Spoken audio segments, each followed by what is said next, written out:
પોરબંદરના માર્કેટ યાર્ડમાં કેરીની આવકમાં ધરખમ વધારો નોંધાયો છે અને યાર્ડમાં આવેલ ફ્રૂટ વિભાગમાં આજે 1355 બોક્સ કેરીની આવક નોંધાઈ હતી। જો કે હવે આ કેરીની પ્રતિ બોક્સના રૂપિયા 1350 થી 1850 ભાવ બોલાયા હતા। પોરબંદર જિલ્લામાં અનેક કેરીના બગીચા આવેલા છે, જેમાં પોરબંદર જિલ્લાના બરડા ડુંગર નજીક આવેલા કાટવાણા, ખંભાળા, આદિત્યાણા, બિલેશ્વર અને હનુમાનગઢ વિસ્તારમાં આવેલ કેરીના બગીચામાં થતી કેરી દેશ વિદેશમાં ખ્યાતનામ છે।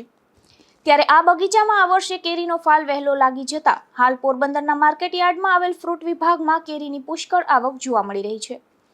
પોરબંદરના યાર્ડમાં છેલ્લા ઘણા દિવસોથી કેરીની આવક નોંધાઈ રહી છે, ત્યારે આજે પણ યાર્ડમાં વિવિધ ગ્રામ્ય પંથકમાંથી 1355 બોક્સ કેરીની આવક નોંધાઈ હતી। આ કેરીના ખેડૂતોને રૂપિયા 1350 થી 1850 ભાવ મળ્યા હતા। સમગ્ર રાજ્યમાં એકમાત્ર પોરબંદરના યાર્ડમાં કેરીની આવક શરૂ થઈ છે, ત્યારે અન્ય યાર્ડમાં ખૂબ ઓછી કેરીની આવક જોવા મળી રહી છે।